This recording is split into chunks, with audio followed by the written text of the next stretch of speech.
अस्सलाम वालेकुम। कैसे हैं आप सब? उम्मीद करती हूँ सब खैरियत से होंगे। आज जो मज़मून हम लिखेंगे उसका उन्वान है तालीम नस्वा।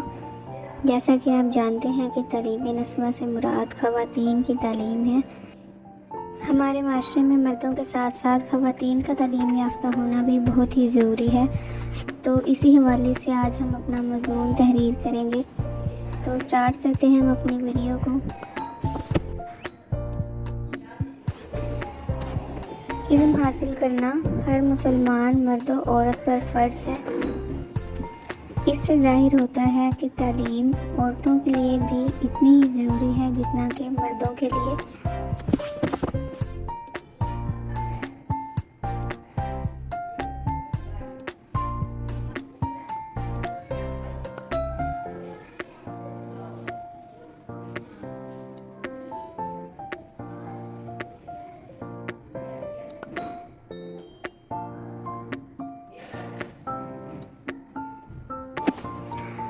औरतें भी इस कायनात और माशरे का हिस्सा हैं और कोई भी माशरा औरत के बगैर मुकम्मल नहीं हो सकता। मर्द और औरत एक गाड़ी के पहियों की हैसियत रखते हैं। अगर इनमें एक भी ना हो तो ज़िंदगी की गाड़ी मंजिल तक नहीं पहुंच पाएगी।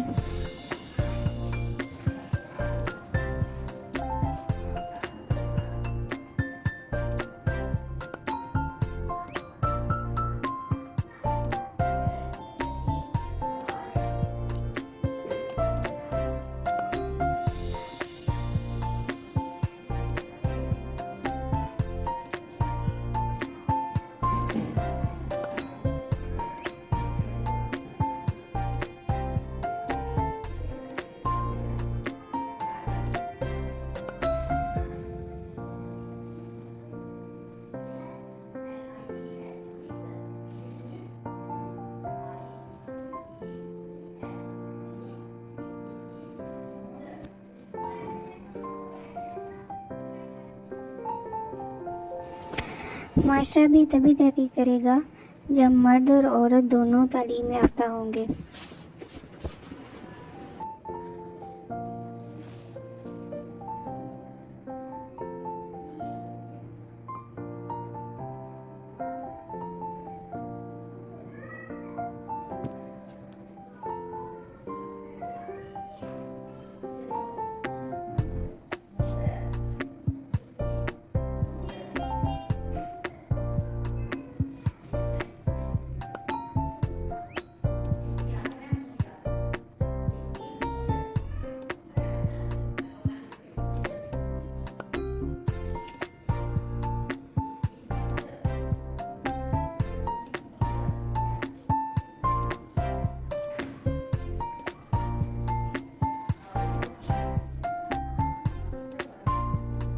हमारे प्यारे नबी हज़रत मोहम्मद सल्लल्लाहु अलैहि वसल्लम ने मदीना में जिस तरह मर्दों की तालीम के लिए एक जगह मुकर्रर फरमाई थी, इसी तरह औरतों की तालीम के लिए भी हफ्ते का एक दिन मुकर्रर किया था।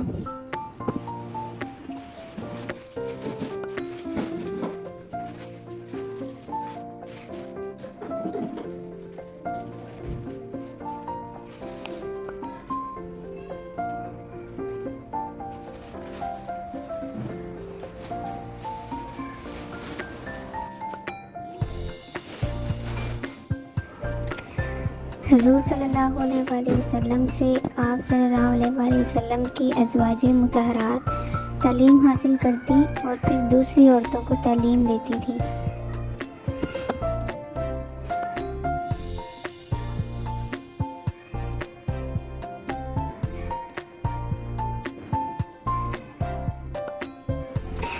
दानाओं ने बहुत ही खूबसूरत बात की है कि माँ की गोद बच्चे की पहली दरसगाह की हैसियत रखती है, क्योंकि माँ बच्चे की जिस तरह परवरिश करेगी बच्चा माशरे में इसी तरह का किरदार अदा करेगा।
अगर औरत पढ़ी लिखी होगी तो इससे माशरा तरक्की भी करेगा। इसीलिए औरतों का तालीम याफ्ता होना बहुत ही ज़रूरी है। इसलिए औरतों को माशरे का अहम फ़र्ज़ समझते हुए इनकी तालीम और तरबियत पर लाज़मी तवज्जो देनी चाहिए।